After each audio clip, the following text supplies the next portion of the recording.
विश्वासघात। राजा रानी की कहानी। सालों पहले लखनपुर नाम के राज्य में भीमा नाम के राजा का शासन हुआ करता था। वह बहुत ही महत्वाकांक्षी था और अपनी प्रजा से बहुत प्यार करता था। उनके राज्य में चारों ओर खुशहाली थी, लेकिन राजा रानी खुद हमेशा दुखी रहते थे। उनके पास धन दौलत शोहरत सब कुछ था, लेकिन उनकी संतान न थी। संतान पाने के लिए राजा और रानी पूजा पाठ जब तब सब करके देख चुके थे, लेकिन कोई फायदा नहीं हुआ।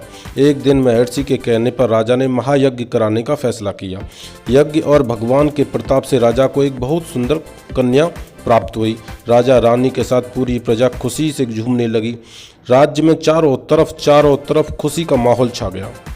राजा ने सारे नगरवासियों को पिता बनने की खुशी में भोज आमंत्रित किया। धीरे धीरे समय बीतने लगा। राजकुमारी बड़ी होने लगी। वह काफ़ी सुंदर और गुणवान थी। राजा रानी उसे देखकर ही खुश रहने लगे, लेकिन एक दिन उनकी खुशी को मानो जैसे नजर लग गई। राजकुमारी बीमार पड़ गई। बड़े बड़े वैद्य नीम हकीम के इलाज में जुटे, लेकिन कोई फायदा नहीं हुआ। दिन प्रतिदिन राजकुमारी की हालत बिगड़ती चली गई। राजकुमारी के ऊपर कोई न दवा का असर कर रहा था। राजा को लगने लगा कि इस बार वे फिर निसंतान हो जाएंगे। एक दिन पूरे देश में वैद्य राजा के महल पहुंचा। देखने में वह अजीब सा था और उसने ठीक तरह से कपड़े भी नहीं पहने हुए थे, जिस वजह से सैनिकों ने उसे राजमहल में प्रवेश करने से रोक दिया। वैद्य ने राजा से एक बार मिलने की बहुत गुजारिश करते हुए कहा कि मैं राजकुमारी को ठीक कर सकता हूँ, लेकिन किसी ने उसकी बात पर यकीन नहीं किया। सैनिक वैद्य को राजा के पास लेकर गए। वैद्य ने सबसे पहले राजा को अपना परिचय दिया और कहा कि मैं आपकी बेटी को ठीक कर सकता हूँ। राजा उसकी बात सुनकर प्रसन्न हुआ, लेकिन वह रहन सहन देखकर राजा ने भी उस पर यकीन नहीं किया। उधर राजकुमारी की तबीयत दिन प्रतिदिन खराब होती जा रही थी, इसलिए राजा ने किसी वैद्य पर यकीन नहीं कर पा रहे थे। लेकिन उस वैद्य का आत्मविश्वास देखकर राजा ने उसे एक मौका देने का फैसला कर लिया। राजा ने वैद्य को बोला कि अगर राजकुमारी ठीक नहीं हुई तो तुम अंजाम भुगतने के लिए तैयार रहना। इस पर वैद्य ने बोला ठीक है, लेकिन अगर राजकुमारी ठीक हो गई तो मुझे क्या मिलेगा? राजा ने कहा जो मांगोगे वही मिलेगा। वैद्य राजी हो गया।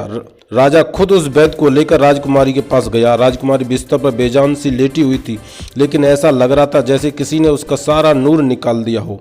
चेहरा दर्द में डूबा पीला पड़ गया था। वैद्य राजकुमारी के करीब पहुंचा और नजर टटोलने लगा। फिर उसने थैले में से जड़ी बूटी से तैयार दवा पुड़िया निकाली और राजकुमारी के मुंह में डाल दी। वैद्य ने राजा और रानी से बोला कि आपकी बेटी जल्दी ठीक हो जाएगी। वैद्य की बात सुनकर राजा रानी के मन में बेटी के ठीक होने की उम्मीद सी किरण जाग उठी। ऐसे में इलाज करते 2 महीने बीत गए। धीरे धीरे राजकुमारी की हालत में सुधार होने लगा। उसके चेहरे पर चमक लौटने लगी। राजा रानी के चेहरे पर खुशी भी झलकने लगी। एक दिन वैद्य ने राजा से कहा कि महाराज, राजकुमारी अब ठीक हो गई है। ये 1 महीने की पुड़िया बनाकर दे रहा हूँ, इसे समय पर राजकुमारी को देते रहना। इसके बाद राजकुमारी पूरी तरह स्वस्थ हो जाएंगी। यह बीमारी दोबारा उनके पास कभी नहीं फटकेगी।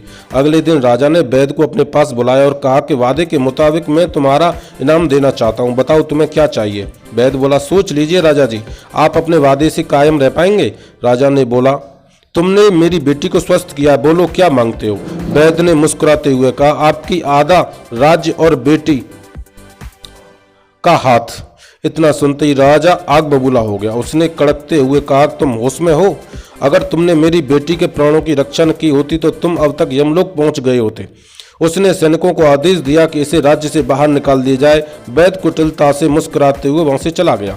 इस घटना के कुछ दिन बीत जाने के बाद एक बार फिर राजकुमारी की हालत बिगड़ गई और उसका शरीर नीला पड़ गया।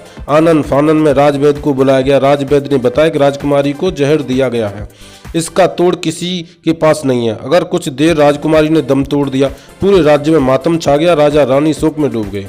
छानबीन में पता चला कि वैद्य ने राजकुमारी को 1 महीने के लिए जो पुड़िया दी थी, उनमें से एक पुड़िया का जहर था।